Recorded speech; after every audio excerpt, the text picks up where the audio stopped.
খাতার মিছিলের উপর নির্মমভাবে লাঠিচার্জ করে। জয় বাংলা খাবে না, জানো লাগে খাবে না।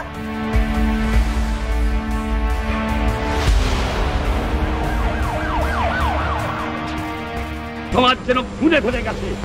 এই সমাজকে আমি চরম আঘাত করতে চাই। নতুন সিস্টেমে যাচ্ছি আমি। জনগণের মধ্যে শক্তভাবে ঘিরে দিতে চাই, যাতে প্রত্যেককে জনগণের কাছে জবাবদিহি করতে হয়। নিরপেক্ষ সরকারের অধীনে নির্বাচন হতে হবে। পাওয়ার চাই, আমি খালি ইলেকশন জামানত না, আর আমার পাওয়ার চাই, আমি দেশের উন্নতি করতে চাই। সাফ কথা। মরহুম শেখ মুজিবুর রহমান সহ জাতীয় নেতৃবৃন্দের প্রতি শ্রদ্ধা নিবেদন করছি। জিয়া খুনি, খালেদা জিয়া খুনি, তারেক জিয়া খুনি। এক বছরের মধ্যে আমরা 5,500টি ইউনিয়ন তথ্য কেন্দ্র বানিয়েছি। সমর্থন ব্যক্ত করার একমাত্র জায়গা হওয়া উচিত ভোট কেন্দ্র।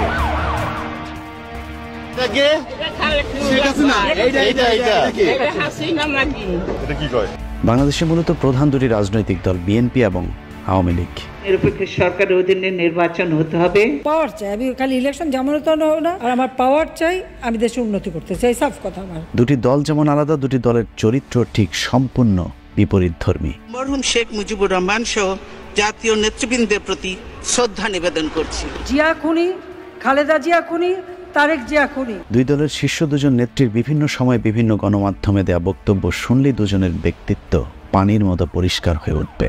আমরা নির্বাচন চাই এবং নির্বাচনে অংশগ্রহণ করতে চাই, কিন্তু সেই নির্বাচনটা হতে হবে নিরপেক্ষ সরকারের অধীনে। যাদের ইচ্ছা নির্বাচন করবে, আর নির্বাচন করার মতো শক্তি যদি কারো না থাকে, তারা হয়তো করবে না। প্রধানমন্ত্রীর মতো রাষ্ট্রের সর্বোচ্চ পদে থেকেও বিভিন্ন সময় তার বক্তব্য শুনলে মনে হয় দীর্ঘ সময় তিনি নিষিদ্ধ পল্লীতে সময় কাটিয়েছেন। আপনার দিল মে जो प्यार है, ওই প্যার লেকে পাকিস্তান মে যাইয়ে। তুমি খালেদা জিয়া রহমানের সাথে অন্তত 2 মাস 1 মাস পরই আমাদের বাসায় যে বসে থাকতা, চেয়ার পেতেও বসতা না, ওই লবিতে মোড়া ছিল, মোড়া পেতে বসতা। তবে এটাও ঠিক, এদের জন্ম তো বাংলাদেশে না জিয়ার জন্ম বাংলাদেশে, না খালেদা জিয়ার জন্ম বাংলাদেশে, কারো জন্মই না। তো তাদেরকে কি করা উচিত? পদ্মা সেতুতে নিয়ে যে ওখান থেকে পদ্মা নদীতে টুস করে ফেলে দেওয়া উচিত। যেমন কুকুর তেমন মুগুর, না হলে সোজা হয় না। বিএনপি যদি বেশি বাড়াবাড়ি করলে আবার জেলে পাঠিয়ে দেবো, কোনো চিন্তা নেই। অন্যদিকে স্বামী সন্তান, স্বামীর স্মৃতি বিজড়িত ঘরবাড়ি হারিয়েও কখনো কোনো ধরনের কুরুচিপূর্ণ বক্তব্য আজও পর্যন্ত খালেদা জিয়ার মুখ থেকে বের হয়নি। কার কাছে আমি বিচার চাইব? দীর্ঘদিনের সংসারের সব মালামাল রেখে আমাকে এক কাপড়ে বাড়ি থেকে বেরিয়ে আসতে হলো। এই হাসিনার অধীনে কোনো নির্বাচন কি সুষ্ঠু হবে? এতগুলো কিছু দেখার পর হবে না। ইনশাআল্লাহ আল্লাহর বিচার থাকলে এই দেশে বিএনপি আবারও আসবে। পোশাক আশাকেও দুজনের পার্থক্য একেবারে পরিষ্কার। একজন রাজরানী তো আরেকজন ড্যাশ মারানি। আমার কোনো দরকারই নেই। পাওয়ার চাই। চিন্তা, চেতনার উচ্চবোধ, নীতি, আদর্শ সব দিক থেকে উন্নত চরিত্রের অধিকারী বেগম খালেদা জিয়া। আমি এখন জনগণের জন্য, দেশের জন্য, মানুষের জন্য কাজ করতে চাই। ওগুলো আমার দরকার। আমি ইলেকশন চাই, আমার প্রধানমন্ত্রী হওয়ার কোনো শখ নেই, আর আমার পাওয়ার চাই, আমি দেশের উন্নতি করতে চাই। সাফ কথা আমার। শুধু বেগম খালেদা জিয়া নয়, তার আশপাশের নারীগুলোর আউটলুকটাও চোখে পড়বার মতো। বিএনপির নারীগুলোকে দেখলে নারীত্ব সুলভ একজন ভদ্র মায়ের প্রতিচ্ছবি ভেসে ওঠে। জনগণকে ঐক্যবদ্ধের মধ্যে আনতে পারলে আমরা নিশ্চয়ই দেশনেত্রী বেগম খালেদা জিয়ার মুক্তি ঘটাতে পারবো। জনগণকে নিয়ে আমরা মাঠে নেমেছি, আমরা এই জনগণকে নিয়েই এই সরকারের পদত্যাগ করাবো, এটাই আমাদের বড় ইচ্ছা। চারিত মানুষগুলা সব সমবেত হয়ে যাচ্ছে। এই সরকারের আন্ডারে ফেরেস্তাও যদি ইলেকশন করে, সেও ডাহা ফেল করবে। আমি শেষ রক্তবিন্দু দিতে প্রস্তুত যদি মনে করি আমার রক্তবিন্দু দিয়ে এই দেশের গণতন্ত্র প্রতিষ্ঠিত হবে। স্বাধীনতার ঘোষণা তারা দিতে পারে নাই, ব্যর্থ হয়েছে। আমি এমন একটি সংসদে বসছি যে সংসদের সঙ্গে বাংলাদেশের জনগণের ভোটের কোনো সম্পর্ক নেই। অন্যদিকে আওয়ামী লীগের নারীদের দেখলে লিঙ্গ নির্ধারণ করতেই আপনাকে কিছুটা সময় গোলক ধাঁধায় পড়তে হবে। বিরোধী শক্তি আন্দোলনকে আমরা সফল হতে দেব না। আমরা নেত্রীর হাতকে শক্তিশালী করব। আমরা যখন 10টা ভাইয়ের সাথে কাজ করতে যাই, তখন আমাদের শরীরে যখন গ্যাসা লাগে, তখন আমরা মনে করি যে ভাই রাজনৈতিক ভাই গ্যাসা দিয়েছি। রাজনীতিতে নামতে হলে ডোন্ট মাইন্ড, ফ্রিলি বলতেছি, কাপড় খুলে নামতে হয়। আওয়ামী লীগের মন্ত্রী এমপিদের সাপ্লায়ার পাপিয়া তার বিভিন্ন অপকর্মের জন্য এখন জেলে আছেন, কিন্তু সেখানে গিয়েও তার আলাদা এক সাম্রাজ্য তৈরি করেছেন তিনি। মাত্র 4 বছরেই কারাগারেও যেন তিনি পেতে বসেছেন নিজের সাম্রাজ্য।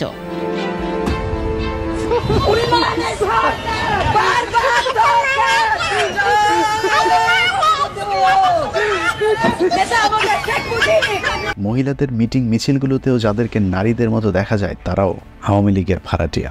একবেলা খাবার কিংবা 500 টাকার জন্য তারা আওয়ামী লীগের এসব জনসভাগুলোতে যোগদান করে থাকেন। মিছিল আসছি। কিসের মিছিল আসলে? খালেদা জিয়ার মিছিল। খালেদা জিয়ার মিছিল?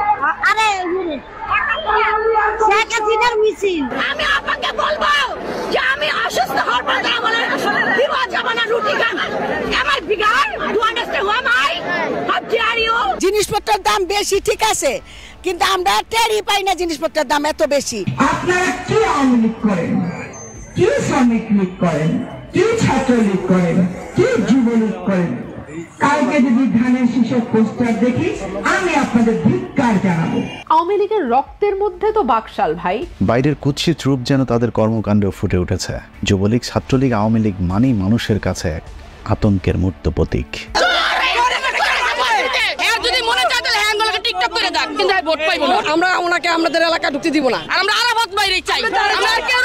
আমরা যুব মহিলা লীগ মাঠে ছিলাম, মাঠে আছি, মাঠে থাকবো ইনশাল্লাহ। আমাদের মাননীয় প্রধানমন্ত্রী জননেত্রী দেশরত্ন শেখ হাসিনার নেতৃত্বে যেন আমরা মহিলা আওয়ামী লীগ এগিয়ে যেতে পারি। চুরি, ডাকাতি, ছিনতাই, খুন, ধর্ষণ, চাঁদাবাজি, টেন্ডারবাজি সমাজের এমন কোন অপরাধ নেই যা এই দলটি করছে না। কিন্তু কিভাবে এমন চরিত্র পেল এই দলটি, সেই প্রশ্নের উত্তর খুঁজতে একটু পিছনে ফিরে যেতে হবে।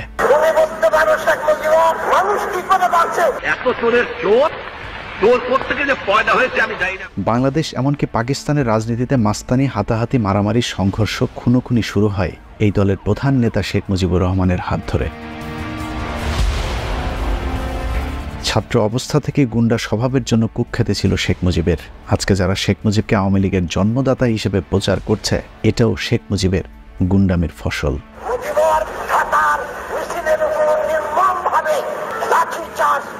বর্তমান যে আওয়ামী লীগ আমরা দেখছি, এর পূর্বের নাম ছিল পূর্ব পাকিস্তান আওয়ামী মুসলিম লীগ। 1949 সালের 23 জুন প্রতিষ্ঠার সময় এর প্রতিষ্ঠাতা সভাপতি ছিলেন মাওলানা আব্দুল হামিদ খান ভাসানী।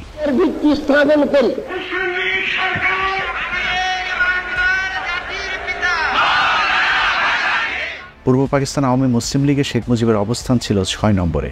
সভাপতি ভাসানীর কমিটিতে সহসভাপতি ছিলেন আতাউর রহমান খান, শাখাওয়াত হোসেন এবং আলী আহমদ। সাধারণ সম্পাদক শামসুল হক আর 1 নম্বর যুগ্ম সাধারণ সম্পাদকের পদে ছিলেন খন্দকার মুস্তাক আহমেদ। আর খন্দকার মুস্তাকের পরের পদে অর্থাৎ 2 নম্বর যুগ্ম সাধারণ সম্পাদকের পদ জুটেছিল শেখ মুজিবের ভাগ্যে।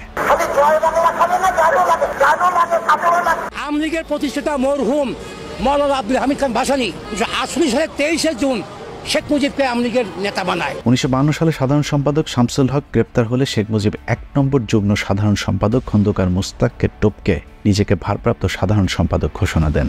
অনেকের মতেই খন্দকার মুস্তাকের সেই ক্ষোভ মনে মনে চেপে রেখেই 1975 সালের ঘটনার নেতৃত্ব দিয়েছিলেন। অন্যদিকে সাধারণ সম্পাদক শামসুল হককে পরবর্তীতে শেখ মুজিব মানসিক রোগী আখ্যা দিয়ে দলে আর কখনোই ভিড়তে দেননি।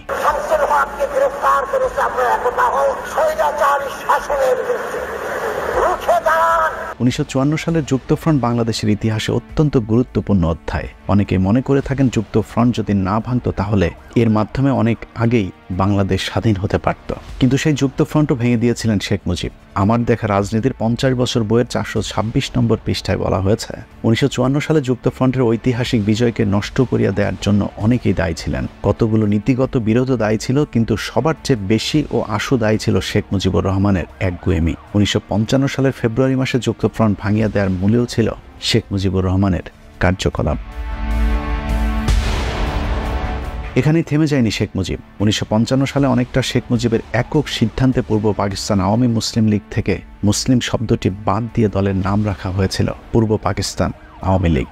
এরপর থেকে ভাসানীর সাথে শেখ মুজিবের দ্বন্দ্ব শুরু হয়, কিন্তু পদাধিকার বলে মাওলানা ভাসানী যেহেতু বড় ছিলেন সে কারণেই শেখ মুজিব দলে তার একক সিদ্ধান্ত বাস্তবায়ন করতে পারছিলেন না। অবশ্য 1957 সালের 7 ও 8 ফেব্রুয়ারি অনুষ্ঠিত ঐতিহাসিক কাকমারি সম্মেলনে মাওলানা আব্দুল হামিদ খান ভাসানী পশ্চিম পাকিস্তানিদের আসসালামু আলাইকুম বলে দিলে কার্যত পূর্ব পাকিস্তানের স্বাধীনতার ঘোষণা হয়ে যায়।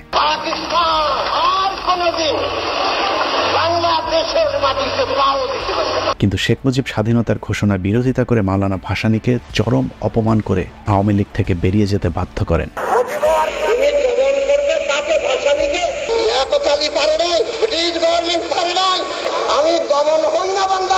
মাওলানার একসময় রাজনৈতিক শিষ্য শেখ মুজিবের এমন আচরণে ক্ষুব্ধ হয়ে মাওলানা ভাসানী 5 মাসের মাথায় একই বছরের 25শে জুলাই ঢাকার রূপমহল সিনেমা হলে ন্যাশনাল আওয়ামী পার্টি বা ন্যাপ নামে নতুন রাজনৈতিক সংগঠন গড়ে তোলেন।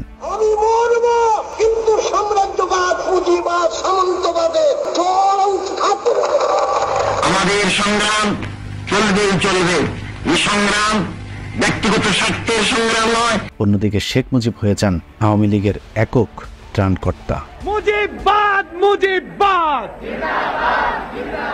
এরপর আর তার বিরুদ্ধে দলের কেউ টু শব্দ পর্যন্ত করার সাহস পায়নি, কিন্তু তারপরেও নিজের একক নিয়ন্ত্রিত সেই দল আওয়ামী লীগকে নিষিদ্ধ করে 1975 সালে বাকশাল তৈরি করেছিল শেখ মুজিব। সমাজ যেন খুনে ধরে গেছে, এই সমাজকে আমি চরম আঘাত করতে চাই, নতুন সিস্টেমে যাচ্ছি আমি। কারণ তিনি বাংলাদেশকে একনায়কতান্ত্রিক একটি দেশ বানাতে চেয়েছিলেন, যেখানে এক দেশের এক দল একজনই হবেন নেতা।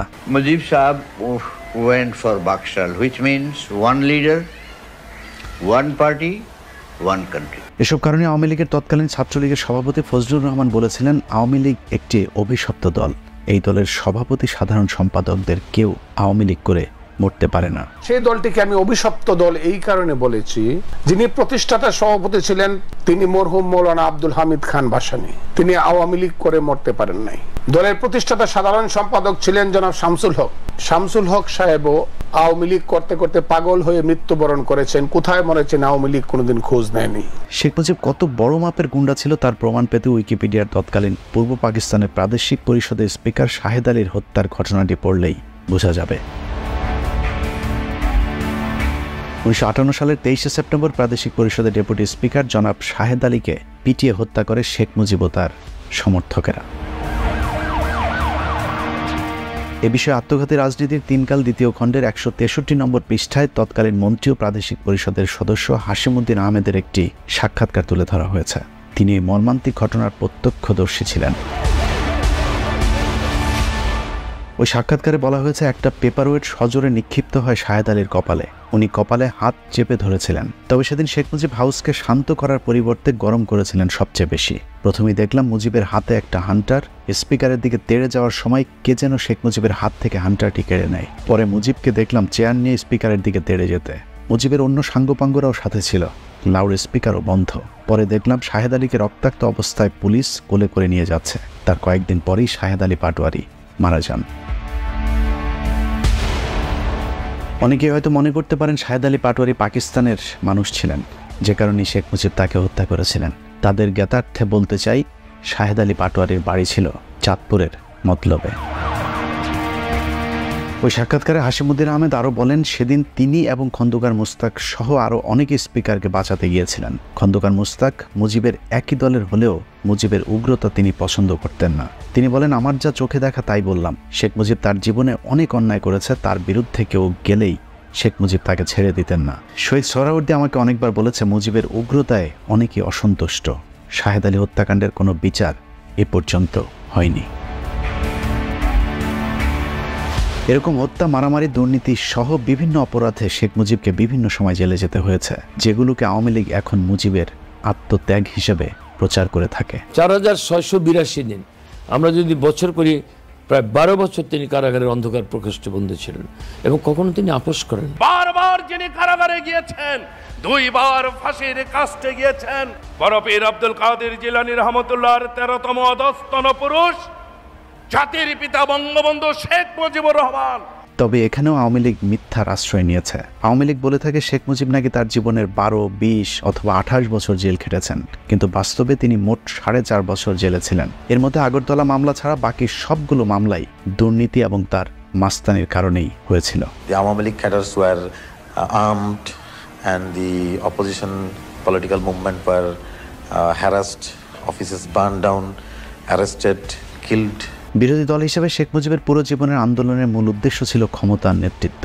এই নেতৃত্বের জন্য শেখ মুজিব তার রাজনৈতিক পিতা সোহরাওয়ার্দীকেও ছাড় দেননি। তার মাস্তানির জন্য সোহরাওয়ার্দী নিজেও তার প্রতি বিরক্ত ছিলেন। আবুল মনসুর আহমেদের আমার দেখা রাজনীতির 50 বছর বইয়ের 428 নম্বর পৃষ্ঠায় শেখ মুজিব আর আতাউর রহমানের বিরোধের একটি ঘটনা তুলে ধরা হয়েছে। সোহরাওয়ার্দী মনসুর আহমেদকে ঘটনাটির তদন্ত করতে বলেছিলেন। তিনি লিখেছেন, লিডার আমাকে গোপনে তদন্ত করে রিপোর্ট দিতে বলেন কার দোষ, কী কারণে এই বিরোধের সৃষ্টি হয়েছে। লিডারের তখন পুরো সন্দেহ হয়ে গিয়েছে যে শেখ মুজিবুর রহমান নিজে প্রধানমন্ত্রী হইবার জন্য আতাউর রহমানের অযোগ্যতা ও অজনপ্রিয়তা প্রমাণের চেষ্টা করিতেছেন। গ্রামে গ্রামে যান, যে বলবেন দুর্নীতিবাজদের খতম করতে হবে। এভাবেই ক্ষমতার জন্য পাগলা মুজিব, সোহরাওয়ার্দী, ভাসানী, তাজউদ্দিন সকলের সাথেই প্রতারণা করেছিলেন। আর ক্ষমতা পাবার পর প্রতারণা করেছিলেন বাংলাদেশের জনগণের সাথে। রক্ত যখন দিয়েছি, রক্ত আরো দেব। এই দেশের মানুষকে মুক্ত করে ছাড়বো ইনশাআল্লাহ। আমি রক্ত তোমার জন্য প্রস্তুত। আমাদের মিটিং এইখানেই শেষ। আসসালামু আলাইকুম। দেশ স্বাধীন হবার পরে দেশে প্রথম লুটপাট, কম্বল চুরি, ভোট চুরি, বিরোধী দল নির্যাতন, গুম, খুন, ক্রসফায়ার সবকিছু শুরু হয়েছিল শেখ মুজিবের হাত ধরে। দুর্নীতি বন্ধ করেন, দেশে অন্ধ অন্ধ দুর্নীতি ভরে গেছে। যাও ভিক্ষা করে আনি, তাও চাটার গোষ্ঠী চাইতে খেয়ে ফেলায় দেয়, আমার গরিব পায় না। শেখ মুজিবের একমাত্র গুণ ছিল চাপাবাজি করা। মুজিবের কথার সাথে কাজের কতটা অমিল ছিল তা শুধু একটি প্রমাণ দেখলেই বোঝা যাবে। আপনাদের অনেকেই শুনে থাকবেন শেখ মুজিব বলেছিলেন 7 কোটি মানুষের জন্য 7 কোটি কম্বল আসলো, কিন্তু আমার কম্বলটা কোথায়? এই কথার মানে হচ্ছে শেখ মুজিব জানতেন না কম্বলটা আসলে কে চুরি করেছে। এত চোরের চোর, চোর কোত্থেকে যে পয়দা হয়েছে আমি জানি না। পাকিস্তানে সব নিয়ে গেছে, কিন্তু এই চোর টুক ফিরে গেছে আমার কাছে। এই চোর নিয়ে গেলে আমি বাঁচতাম। এবার চলুন দেখা যাক চোরদের আসল গডফাদার আসলে কে। আমার ভিডিওটা কিছুক্ষণের জন্য পজ দিয়ে গুগলে গাজী গোলাম মোস্তফা লেখে এরপর তার প্রোফাইলের ক্যারিয়ারে গিয়ে প্রথম প্যারার শেষের লাইনগুলো পড়ুন। সেখানে বলা হয়েছে, Mustafa was a former president and general secretary of Dhaka City Awami League. There are allegations against him that during the famine of 1974, as the chairman of the Red Crescent Society, he took hold of millions of blankets and tins of baby foods sent to Bangladesh as relief for the people through foreign aid. And he began to profit out of this goods by selling to the people for whom it was sent. It is said that 1 out of 7 tins of baby food and 1 out of 13 blankets sent as relief reached the poor during the famine. ইংরেজিটা যদি আপনি সরাসরি গুগলে translate করেন তাহলে অর্থ দাঁড়ায় ঠিক এরকম। মোস্তফা ঢাকা মহানগর আওয়ামী লীগের সাবেক সভাপতি ও সাধারণ সম্পাদক ছিলেন। তার বিরুদ্ধে অভিযোগ রয়েছে যে 1974 সালের দুর্ভিক্ষের সময় রেড ক্রিসেন্ট সোসাইটির চেয়ারম্যান হিসেবে বিদেশি সাহায্যের মাধ্যমে মানুষের ত্রাণ হিসেবে বাংলাদেশে পাঠানো লাখ লাখ কম্বল ও শিশুর খাবারের টিন হাতিয়ে নেন এবং লাভবান হতে থাকেন। এই মালামালগুলো যাদের কাছে পাঠানো হয়েছিল তাদের কাছে বিক্রি করে বলা হয়ে থাকে যে দুর্ভিক্ষের সময় ত্রাণ হিসেবে পাঠানো 7টি টিনের মধ্যে একটি শিশুর খাবারের টিন এবং 13টি কম্বলের মধ্যে একটি মাত্র কম্বল দরিদ্রদের কাছে পৌঁছেছিল। তার মানে হচ্ছে বাচ্চাদের 7টি দুধের টিনের মধ্যে একটি টিন এবং 13টি কম্বলের মধ্যে মাত্র একটি কম্বল গরিবদেরকে দেওয়া হয়েছিল। এবার চলুন দেখা যাক কম্বল চোরে গাজী গোলাম মোস্তফা শেখ মুজিবের কতটা কাছের এবং পছন্দের মানুষ ছিলেন। সেই জবাব উইকিপিডিয়ার ঠিক তার উপরের লাইনেই দেয়া আছে। As president of Awami League's Dhaka City Unit, he and then treasurer of Dhaka Metropolitan Awami League, R.K. Chaudhary spoke about organizational activities of the city, how can it be better and where was the problem. R.K. Chaudhary, Mustafa and Sheikh Mujibur Rahman used to discuss these issues regularly in the evening. অর্থাৎ শেখ মুজিবুর রহমান, আর কে চৌধুরী এবং গাজী গোলাম মোস্তফা প্রতিদিন নিয়মিত তাদের করণীয় নিয়ে আলোচনা করতেন।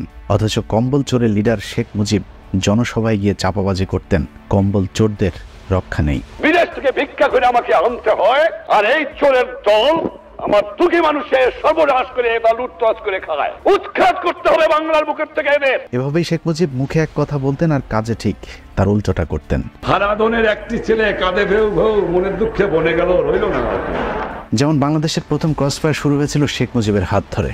1975 সালে 2রা জানুয়ারি সিরাজ শিকদার নিহত হন। পরদিনের পত্রিকায় পুলিশের পাঠানো একটি প্রেস নোটের বরাত দিয়ে পত্রিকায় লেখা হয়েছিল, সিরাজ শিকদারকে অস্ত্র উদ্ধারের জন্য নিয়ে যাওয়া হচ্ছিল, পথে পুলিশের গাড়ি থেকে পালিয়ে যাওয়ার সময় তাকে পুলিশ গুলি করলে তিনি মারা যান। 1975 সালের 3রা জানুয়ারি প্রচারিত ইত্তেফাক পত্রিকার এই খবরটি যে মিথ্যা, সেটি ইত্তেফাক পত্রিকারই পরের দিনের খবরে প্রমাণ রয়েছে। 4 জানুয়ারি 1975 সালের ইত্তেফাক পত্রিকায় প্রকাশিত খবরে বলা হয়েছে সিরাজ শিকদারকে মোট 4টি গুলি করা হয়েছিল। এর মধ্যে 3টি গুলি বুক ছেদ করে বেরিয়ে গেছে আর একটি গুলি ফুসফুসে আটকে ছিল।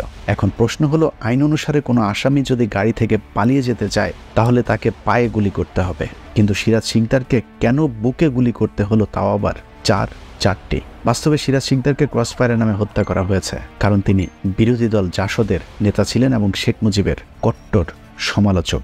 মোশাররফ হোসেনকে হত্যা করে, সিরাজ শিকদারকে হত্যা করে, এই ধরনের রাজনৈতিক হত্যার মধ্য দিয়ে ফ্যাসিবাদী কায়দায় খবর কাগজ বন্ধ করে দিয়ে মানুষের সিভিল রাইট এবং মানুষের ফান্ডামেন্টাল রাইটস এগুলি কাঠিল করে দিয়ে মুজিব ক্ষমতা থাকার চেষ্টা করে। এভাবে বাংলাদেশের সব ধরনের নোংরা রাজনীতির জনক আওয়ামী লীগের নেশন পাপা শেখ মুজিবুর রহমান। তাকে পরিষ্কার বলে আসি যে আপনি পাকিস্তানের রাষ্ট্রপ্রধান বা প্রধানমন্ত্রী হন, এটা আমরা চাই না। 24শে মার্চ অনির্ধারিতভাবে মুজিব ইহিয়ার সাথে দেখা করে এবং তিনি যখন গণভবনে যান দেখা করতে, তখন আমি তার গাড়িতে স্বাধীন বাংলার পতাকাটা জোর করে লাগিয়ে দেই, যদিও ওনার ইচ্ছার বিরুদ্ধে। মুজিব হাসিনার আওয়ামী লীগের পুরো রাজনীতি মিথ্যার উপর প্রতিষ্ঠিত। এরা মুখে বলে এক কথা আর কাজে আরেক। জনগণের ভোটটা চুরি করে ক্ষমতায় আসা ওই নিয়ত আমাদের নাই। একটি কাউন্সিলর যদি বলে যে আমাকে চায় না, আমি কোনোদিনই থাকবো না। 1973 সালে ফেরাউনের আপডেট ভার্সন শেখ মুজিবের কাছ থেকে ভোট চুরি শেখা, ফেরাউনের lady version Sheikh Hasina vote চুরির পাশাপাশি দুর্নীতিতেও প্রথম বাংলাদেশকে চ্যাম্পিয়ন বানিয়েছিলেন। 2001 সালে বাংলাদেশ প্রথম দুর্নীতিতে চ্যাম্পিয়ন হয়েছিল, অর্থাৎ 2000 সালের দুর্নীতির ফলাফল ঘোষিত হয় 2001 সালে। এরপর 2002 সালেও দুর্নীতিতে আবারও বাংলাদেশ প্রথম হয়, অর্থাৎ 2001 সালের দুর্নীতির কারণে 2002 সালের দুর্নীতিতে 1 নম্বর হয়েছিল বাংলাদেশ। বিএনপির আমলে 5-5 বার বাংলাদেশ দুর্নীতিতে বিশ্ব চ্যাম্পিয়ন হয়। দুর্নীতিতে বিশ্ব চ্যাম্পিয়নরা যখন দুর্নীতি নিয়ে কথা বলে তখন মানুষের মধ্যে হাস্যরসের সৃষ্টি হয়। আর বিএনপি ক্ষমতায় এসেছিল 2001 সালের 1 অক্টোবরের নির্বাচনে, অর্থাৎ 2001 সালের মাত্র 1.5 মাস দেশ পরিচালনা করেছিল বিএনপি। এরপরে বিএনপি অবশ্য 2003 সালেও দুর্নীতিতে প্রথম হয়েছিল, কিন্তু পরের বছরগুলোতে সেই লজ্জা থেকে খালেদা জিয়াই বাংলাদেশকে টেনে তুলেছিলেন। অথচ আওয়ামী লীগ সবসময় তাদের দুর্নীতির দায় বিএনপির উপর চাপায়, আর বিএনপির অতি ভদ্র প্রাণীগুলো টক শোতে গিয়ে এসব হজম করে। বিএনপির টকশোবিদেরা যদি একটি বারের মতো 1996 সাল থেকে 2006 সাল পর্যন্ত দুর্নীতির রিপোর্টগুলো দেখতেন, তাহলেই আওয়ামী লীগের এসব মিথ্যাচারের জবাব দেওয়া সম্ভব হতো। যাই হোক, দুর্নীতির পাশাপাশি গুম, খুন, ভোট চুরি সব ধরনের অপরাধের জনক আওয়ামী লীগ এভাবেই গুজব সৃষ্টির মাধ্যমে তাদের করা সব দোষের দায় বিএনপির উপর চাপিয়ে যাচ্ছে। তাদের চরিত্র তো জানেনি, এরা তো একেবারে সন্ত্রাসী, জীবন্ত মানুষগুলি পুড়িয়ে পুড়িয়ে হত্যা করেছে। ইদানিং আওয়ামী লীগ একটা নতুন মিথ্যাচার শুরু করেছে, তা হলো বিএনপি হলো সন্ত্রাসী দল, এরা জ্বালাও পোড়াও করে দেশের সম্পদ নষ্ট করে। কিন্তু বাস্তবে এদেশে জ্বালাও পোড়াওয়ের রাজনীতিও আওয়ামী লীগই শুরু করেছিল। এই দেশে কি ঘটেছে? হত্যা, ষড়যন্ত্রের রাজনীতি, ক্ষমতা ছিল বন্দিখানায়, গণতন্ত্র ছিল না। বাংলা নিউজ 24-এর 2013 সালের 9 ডিসেম্বরের একটি খবরের শিরোনাম ছিল বিচার পেল না, গান পাউডারে বাস পোড়ায় নিহতরা, যেখানে বলা হয়েছিল মামলা তদন্তে দীর্ঘসূত্রিতা, গাফলতি ও ভিন্ন খাতে প্রবাহের চেষ্টা এবং রাজনীতিকীকরণের কারণে বিচার পেল না 2004 সালের 4 জন বাস পোড়ায় নিহত 11 জন হতভাগ্য যাত্রী। হরতাল, অবরোধের মতো প্রত্যেকটা রাজনৈতিক কর্মসূচিতে সন্ত্রাসী ঘটনায় দায়ের করা মামলার মতো এই মামলাটিও রাজনীতিকরণ করা হয়। আমার কি দোষ ছিল? এই পেট্রোল বোমা মাইরা আমার মতন সাধারণ মানুষকে মেরে কি লাভ পাইছে? তারা কি চায়? এরা যে অপরাধ করছে তাদের বিচার হবে। বিএনপি জামাতের আন্দোলনে আওয়ামী লীগ নেতার নির্দেশেই বাসে আগুন দিয়ে মানুষ পোড়ানোর কথা বলেছেন মহিদুল ইসলাম। 2008 সালের 8 ডিসেম্বর সমকাল পত্রিকায় বলা হয় গাড়িতে আগুন দিয়ে 11 জনকে হত্যা, মামলা থেকে নানক সহ 18 জনকে অব্যাহতি। এরকম এক চাঞ্চল্যকর মামলায় হাসিনার পেটিকোটের বিচারক আওয়ামী লীগ নেতাদের পাঠিয়ে দিলেও বরিশালের মেহেন্দিগঞ্জ উপজেলার আওয়ামী লীগ সভাপতি ফাঁস করে দিয়েছিলেন কিভাবে শেখ হাসিনার নির্দেশে নিরীহ মানুষগুলোকে পুড়িয়ে মারে আওয়ামী লীগ। শাহবাগের মোড়ে পেট্রোল বোমা মেরে 11 জন মানুষকে হত্যা করা হয়েছিল নির্মমভাবে পুড়িয়ে। মাননীয় প্রধানমন্ত্রীর সিম্পেথি আদায় করার জন্য তার নির্দেশে সেদিন এই বিহঙ্গ পরিবহনের একটি গাড়িকে পেট্রোল দিয়ে জ্বালিয়ে দেওয়া হয়েছিল। বিরোধী দলে থাকা আওয়ামী লীগ ক্ষমতায় এসেও তাদের বাস পোড়ানোর অভ্যাস বদলায়নি। দোনো পাশে পুলিশ, এরা মোটরসাইকেল নিয়ে আসছে, আইয়া বাস হ্যাগোকাম হেরা করে দিয়া গেছে। 2014-15 সালের বাস পোড়ানোর ঘটনাগুলো ওই একই দলের সাজানো নাটক। তোমাকে যে এনেছে তার নাম বলো। সে কি করে? সে একজন স্টুডেন্ট। তোমরা এটা কেন করছিলা? আমারে নিয়ে আসছে ভাই। সে কি কোনো রাজনৈতিক সংগঠনের সাথে যুক্ত? হ্যাঁ যুক্ত তো। কোন কেসের সাথে যুক্ত? লিকে আছে যে কোনো একটা। বলো লিকে মনে হয় আছে। কয়জন আসছো? আমরা আইসি মনোবজন কয়জন? 15-20 জনের মতো। এছাড়াও রমনা, উদীচী সহ বিভিন্ন বোমা হামলার ঘটনাতে আওয়ামী লীগের যোগসাজশ থাকার কথা শোনা যায়। তারপরেও এরা নিজের দোষ অন্যের ঘাড়ে চাপাতে হেন কোনো মিথ্যাচার নেই যা করছে না। বিএনপির লজ্জা থাকা উচিত যে কানাডার আদালত পঞ্চমবারের মতো তাদেরকে সন্ত্রাসী সংগঠন হিসেবে আখ্যা দিল। গেল সপ্তাহে কানাডার আদালতের একটি রায় নিয়েও তারা জলজ্যান্ত মিথ্যাচার করছে।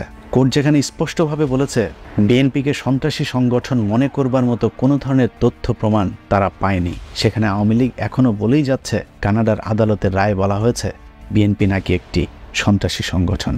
Canadian federal judge labeled BNP as a terrorist organization. What is your observation on that? I don't have any observation on that. সব মিলিয়ে আওয়ামী লীগকে যদি আপনি সংজ্ঞায়িত করতে চান তাহলে ঠিক এভাবে বলা যেতে পারে, কোনো একটি ভৌগোলিক অঞ্চলের সবচেয়ে দুর্ধর্ষ চোর, ডাকাত, পকেটমার, ধর্ষক, চাঁদাবাজ, গুন্ডা, বদমাইশ মিলে যদি কোনো সংগঠন তৈরি করে তাহলেই তাকে আওয়ামী লীগ বলা হয়। আর সেই সংগঠনের মূল হোতা শেখ মুজিবুর রহমান। আমি প্রধানমন্ত্রিত্ব চাই না, আমরা দেশের মানুষের অধিকার চাই। ভাইয়েরা আমার উপর বিশ্বাস আছে। আল্লাহ হাফেজ। নতুন সিস্টেমে যাচ্ছি আমি।